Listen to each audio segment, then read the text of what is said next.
함께 요한 1서 3장 16절 시월의 말씀을 암송하시면서 하나님 앞에 예배자로 나아가시겠습니다. 그가 우리를 위하여 목숨을 버리셨으니 우리가 이로써 사랑을 알고 우리도 형제들을 위하여 목숨을 버리는 것이 마땅하니라. 아멘. 찬송가 145장 오 거룩하신 주님, 우리의 죄를 위하여 십자가 달려 돌아가신 주님의 그 극진한 만극한 은혜를 생각하며 찬송하시겠습니다.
하나님께서 오늘 우리에게 주신 말씀은 에베소서 4장 31절로 32절 말씀입니다. 하나님의 말씀을 받들어 읽겠습니다. 너희는 모든 악독과 노함과 분냄과 떠드는 것과 비방하는 것을 모든 악의와 함께 버리고 서로 친절하게 하며 불쌍히 여기며 서로 용서하기를 하나님이 그리스도 안에서 너희를 용서하심과 같이 하라. 아멘.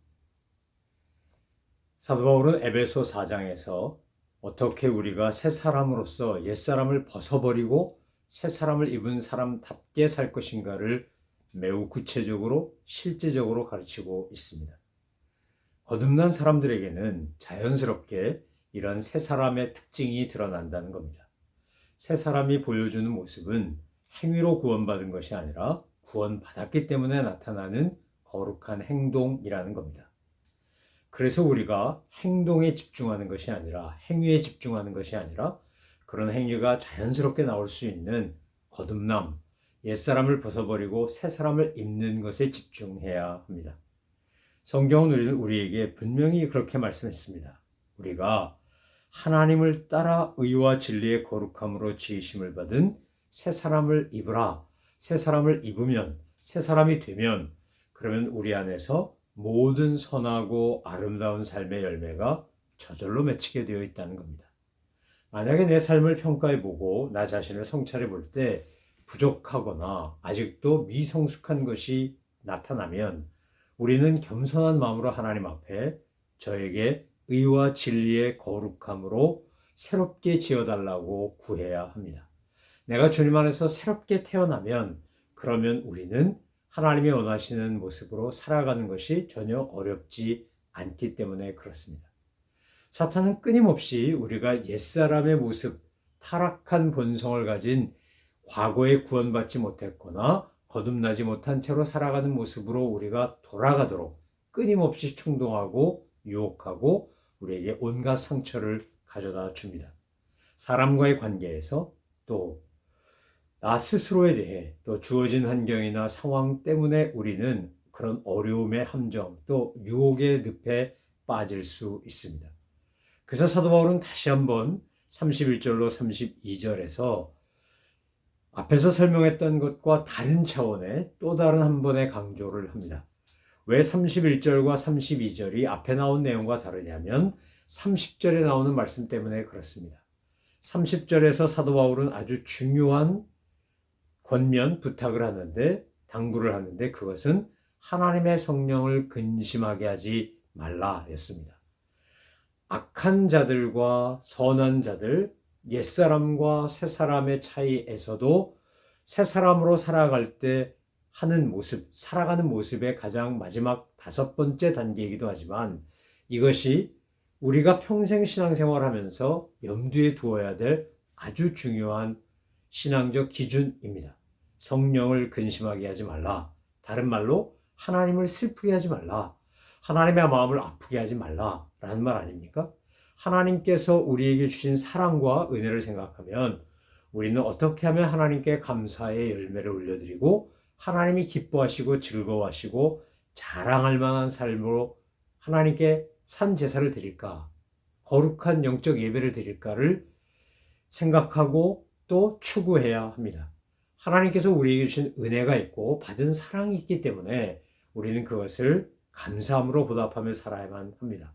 그런데 사탄은 우리가 그렇게 살아가지 못하도록 우리가 주님을 기쁘시게 하고 주님의 자랑과 기쁨이 되지 못하도록 끊임없이 사람이나 상황이나 조건을 통해서 우리의 마음을 황폐하게 하고 우리의 마음을 더 나아가 오늘 본문에 등장하는 6가지에 사로잡히도록 충동질합니다. 첫 번째 사도 바울이 소극적으로 조금 더 부정적인 것을 강조하면서 이걸 버리라 라고 한 것의 6개가 무엇입니까? 첫 번째 악독입니다. 악독은 그 말 그대로 악하고 독한 것입니다. 사람이 황달이 걸리면 다 노랗게 보인다 그러죠. 자기가 상태가 어떠하냐에 따라 마음 상태가 어떠하냐에 따라 보는 것이 다 그렇게 보입니다. 자라보고 놀란 것은 소뚜껑 보고 놀란다는 우리 옛말이 그런 거 아니겠습니까? 그래서 사탄은 우리에게 끊임없이 우리의 마음이 악하고 독해지도록 우리를 유혹하고 충동합니다. 때론 사람을 통해 때론 상황을 통해 우리의 마음에 주님이 주신 평안과 기쁨을 빼앗아가고 잃어버리도록 우리를 유혹합니다. 디도서에서 사도 바울은 1장 16절이나 3장 3절에서 너희의 마음에 악이 자리 잡지 못하게 하라라고 권면했습니다. 성도들에게 지도자가 목회자가 그 마음에 악이 자리 잡지 못하도록 가르치고 본을 보이고 덕을 세우라는 겁니다.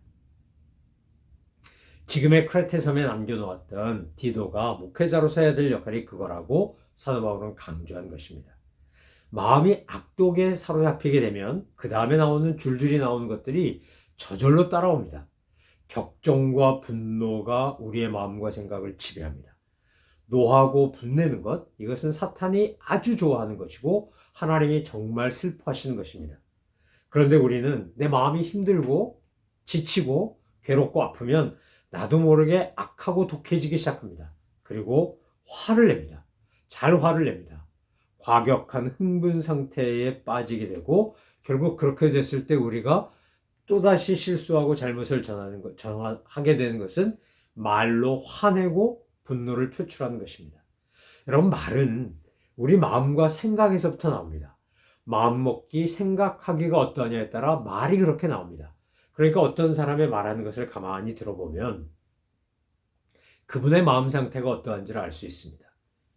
또 말을 거칠게, 험하게 하는 분들일수록 지금 격정과 분노에 사로잡혀 있다는 것을 알 수 있습니다. 사람이 평안하고 온유하고 그리고 주님이 주신 기쁨과 감사로 충만하면 벌써 말이 부드러워집니다. 말이 고와집니다. 말이 온유하고 겸손해집니다. 그런데 우리가 내 마음에 나도 모르는 사이에 사탄이 뿌려놓은 그 가라지 같은 것들이 자라나서 내 마음이 악독에 사로잡히게 되면 격정하고 분노하고 소란을 떨고 그리고 심지어 욕하고 더 나아가서는 악한 마음으로 저주까지 하게 됩니다. 여러분, 이게 우리가 사탄에 사로잡혔을 때 드러나는 특징입니다. 사탄은 결코 우리를 내버려 두지 않습니다. 사탄은 우리를 어떻게든지 넘어뜨리고 우리로 하여금 실패자가 되게 하고 하나님이 주신 은혜와 사랑을 다 잃어버리고 쏟아버리도록 우리를 끊임없이 충동하고 유혹합니다. 우리가 그것을 알고 그런 영적인 공격이 있음을 알고 스스로 삼가 조심하고 깨어 있어야 합니다. 관계 속에서 또 상황 속에서 우리는 얼마든지 이런 사탄의 공격과 시험에 빠질 수 있습니다. 우리는 사실 대단한 존재가 아닙니다. 하나님의 은혜가 아니면, 하나님의 도우심과 보호하심이 아니면 우리는 실패자가 될 수밖에 없습니다.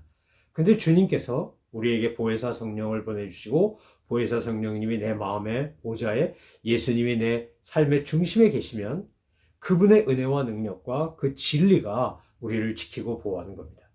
그래서 매일같이 일상이지만 하나님 말씀을 읽고 기도하고 묵상하고 예배드리는 것이 거룩한 삶의 습관이 되는 것이 정말 중요합니다. 그렇지 않으면 틈이 생겨서 그 틈을 타고 사탄이 우리를 공격하기 때문입니다. 하나님이 주시는 평안과 기쁨을 잃어버리도록 하려고 하는, 다 쏟아버리게 하려고 하는 사탄의 공격으로부터 우리가 스스로를 지키는 방법은 그런 사탄이 내게 공격할 수 없도록, 나를 시험하거나 유혹할 수 없도록 천군 천사가 나를 보호하는 겁니다. 천군 천사가 나를 보호하는 길은 하나님의 말씀 안에 내가 있는 겁니다. 진리 안에 있고 주님의 말씀에 순종함으로 행하고 주님을 기쁘시게 하려고 하는데 내 생각과 초점이 맞춰지면 사탄은 나를 공격할 수도 넘어뜨릴 수도 없습니다. 교회 안에서도 우리는 얼마나 소란을 떨고 이렇게 정말 떠들어대고 이러는 것 얼마나 많이 보았습니까? 여러분, 교회에서 분쟁이 일어나면 세상에서 일어나는 분쟁보다 더하면 더했지 덜하지 않다고 할 만큼 얼마나 시끄럽고 소란스러운지 모릅니다. 거기엔 욕도 나오고 심지어 저주도 나옵니다. 마귀 새끼란 말도 쉽게 나옵니다. 여러분이 직접 경험하셨거나 간접 경험하시면서 받았던 그 상처와 아픔과 슬픈 기억과 괴로운 그 생각들, 그 장면들은 우리를 얼마나 힘들게 하는 것입니까? 그래서 오늘 사도 바울이 우리에게 에베소 교회에게 말한 것처럼 오늘 우리에게 말하는 것이 무엇입니까? 이 모든 것들을 악의와 함께 버리라는 겁니다. 모든 악의와 함께 버리라. 악독도 나쁘고 격정, 분노, 소란, 욕설 다 나쁘지만 가장 나쁜 것은 악입니다. 악이란 다른 사람을 향해 가지고 있는 악한 소원입니다. 그에게 저주를 퍼붓고 정말 벌 받으라 그러고 뭐 이런 거 아니겠습니까? 여러분, 사탄이 우리에게 처음에는 악독으로 시작하여 격정, 분노, 소란, 욕설로 가다 나중엔 악의에 차게끔 만듭니다. 사람이 악을 품으면, 독해지면 얼마나 무섭습니까? 여자가 한을 품으면 온유월에도 서리가 내린다는 우리 옛말이 있는 것처럼 다른 사람을 향하여 악한 소원을 갖도록 사탄 우리를 끊임없이 실패자로 몰고 갑니다. 그래서 우리가 하나님 앞에 섰을 때 어떤 사람으로 평가받을 것인가를 생각하며 산다면, 우리가 언젠가 본향으로 돌아갈 존재라는 것을 잊지 않고 산다면, 오늘 사도 바울이 말한 이 악독, 격정, 분노, 소란, 욕설, 악의를 매일 버리셔야 합니다. 매일. 우리가 살면서 생활 쓰레기가 나오면 적어도 쓰레기통에 갖다 버리고 그 쓰레기통에 있는 거 일주일에 한 번씩 더 큰 쓰레기통에 갖다 버리면 쓰레기차 와서 가져간다고 하지 않았습니까? 그것이 미국 시스템입니다. 그렇게 해서 청결하게 하는 겁니다. 우리 안에 삶의 찌꺼기가 생깁니다. 악독, 격정, 분노, 소란, 욕설, 악의 내가 원하지 않지만 사탄이 자꾸만 가라지를 뿌려대고 상황과 관계 속에서 이런 것들이 쌓입니다. 그럴 때 여러분 그거 어떻게 하십니까? 버리셔야 합니다. 버리셔야 해요. 즉각 버리셔야 해요. 내 마음 안에 새가 지나가면서 내 머리에 똥을 쌌는데 내 머리에 맞을 수는 있어요. 그건 뭐 그럴 수 있어요. 가서 씻으면 되는데 새가 와가지고 내 머리 위에 둥지툴게 내버려 두는 것 그건 내 잘못이지 새 잘못이 아닙니다. 여러분 오늘 우리에게 사탄은 끊임없이 공격한다는 사실을 잊지 않으셔야 합니다. 그래서 우리는 열심히 버려야 합니다. 사도 바울을 통해 강조한 것처럼 버려라 버려라 버리셔야 합니다. 그거 꼭꼭 싸매고 보관할 일이 아닙니다. 우리가 할 것이 있습니다. 버리고 난 다음에 할 것은 취하는 겁니다. 행하는 겁니다. 뭘 하라고 되어 있습니까? 32절에 보니까 이렇게 되어 있습니다. 서로 친절하게 하며 불쌍히 여기며 서로 용서하기를 하나님이 그리스도 안에서 너희를 용서하심과 같이 하라. 사도 바울이 지금 세 가지를 강조하여 이야기합니다. 서로 친절하십시오. 서로 불쌍히 여기십시오. 서로 용서하십시오. 여러분 이 말은 인자하고 친절한 사람이 되라, 긍휼이 넘치는 사람이 되라, 용서한 사람이 되라 라고 하는 명령어와 같습니다. 여러분 인자한 사람이 되고 친절을 베풀고 긍휼지심이 있고 용서하기를 좋아하는 사람을 사탄은 이길 방법이 없습니다. 그 안에 악을 품고 독을 품고 막 미워하고 분노하고 격정하고 욕하고 이런 사람은 사탄이 자기 마음대로 갖고 놉니다. 그런데 친절하고 온유하고 겸손하고 긍휼을 베풀고 심지어 주님이 우리를 용서하신 것처럼 나에게 악을 행한 사람을 용서하는 사람에게는 백전백패하게 되어 있습니다. 사탄은 그 근처도 오지 않습니다. 사랑하는 성도 여러분, 우린 살아가면서 절대로 잊지 말아야 될 아주 중요한 한 가지 선물을 하나님께 받았습니다. 그것은 하나님께서 우리를 불쌍히 여기시고 우리에게 자비와 긍휼을 베푸시면서 우리를 용서하시기 위해 예수님을 십자가에 내어주시고 주님이 죽으신 보혈의 공로로 말미암아 우린 다 의롭다함을 받은 죄인이라는 겁니다. 내가 죄인이었는데 주님께서 우리를 위하여 죽으심으로 우리가 아직 죄인 되었을 때 우리를 위하여 예수님이 죽으심으로 하나님의 사랑을 우리에게 확증했다고 로마서 5장은 말하지 않습니까? 우린 그 사랑을 그 엄청난 선물을 받은 사람들입니다. 그래서 주님께서 우리에게 요구하시는 게 뭡니까? 사도 바울을 통하여 말씀하시는 것이 하나님께서 그리스도 안에서 너희를 용서하심과 같이 너희도 용서하라는 겁니다. 여러분 때로 우리는 가해자일 때도 있고 피해자일 때도 있습니다. 상처를 받기도 하고 사실은 주기도 합니다. 우리가 가해자라면 어떻게 해야 됩니까? 우리가 가해자라면 철저히 나의 죄를 깨닫고 회개하고 피해를 입은 분에게 상처를 입은 분에게 용서를 구해야 합니다. 그런데 만약 우리가 피해자라면요? 우리가 피해자라면 주님을 우리 조건 없이 용서하신 것처럼 그렇게 용서하고 더 나아가 잊어버리는 것입니다. 예수님은 우리를 위해 십자가에 달려 돌아가셨고 그 보혈의 공로로 우리의 모든 죄를 다 씻으셨고 하나님은 예수 그리스도 안에서 우리를 용서하셨는데 그래서 하나님이 절대 하지 않는 것이 있습니다. 과거를 묻지도 기억도 하지 않습니다.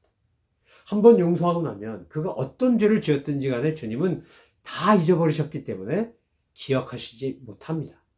우리가 하나님의 우리를 용서하신 것처럼 우리도 그렇게 용서한다는 말은 내가 용서한 사실조차 잊어버리는 것입니다. 우린 그렇게 기도해야 합니다. 하나님, 제가 가해자라면 용기를 가지고 피해자에게 용서를 구하게 하시고 제가 피해자라면 가해자를 주님이 우리를 용서하신 것처럼 용서하게 해주옵소서. 그리고 용서했다는 사실조차 잊어버리게 해주옵소서.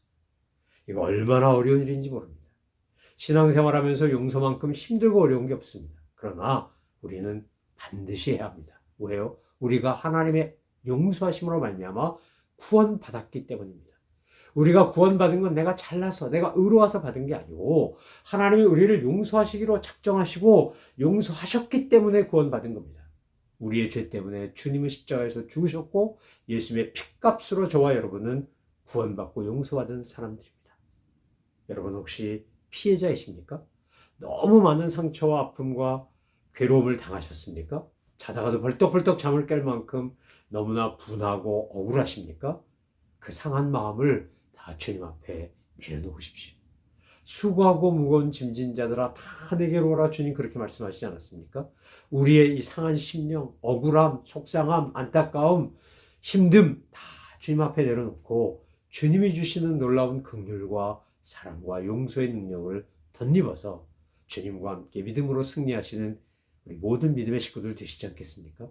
그리고 한 걸음 더 나아가 우리가 주님께 용서받은 것처럼 우리도 그렇게 용서할 줄 아는, 아니 용서하는 하나님의 사람으로 날마다 성숙해 하시기를 주님의 이름으로 축원합니다.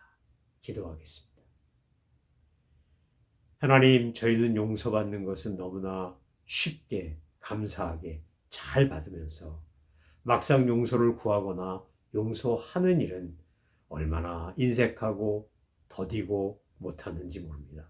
주님, 불쌍한 저희들을 긍휼히 여겨 주시고 믿음의 믿음을 더하셔서 내 안에 있는 상처까지 다 치유하시는 하나님의 놀라운 사랑을 입은 자답게 용서하는 하나님의 백성들 다 되게 하여 주옵소서. 서로 친절히 하며 긍휼을 베풀며 용서하는 일에 으뜸되는 하나님의 백성들 다 되게 하여 주옵소서. 감사드리며 예수님의 이름으로 기도 올려옵나이다. 아멘. 하늘에 계신 우리 아버지, 아버지의 이름을 거룩하게 하시며 아버지의 나라가 오게 하시며 아버지의 뜻이 하늘에서와 같이 땅에서도 이루어지게 하소서. 오늘 우리에게 일용할 양식을 주시고 우리가 우리에게 잘못한 사람을 용서하여 준 것 같이 우리 죄를 용서하여 주시고 우리를 시험에 빠지지 않게 하시고 악에서 구하소서. 나라와 권능과 영광이 영원히 아버지의 것입니다. 아멘.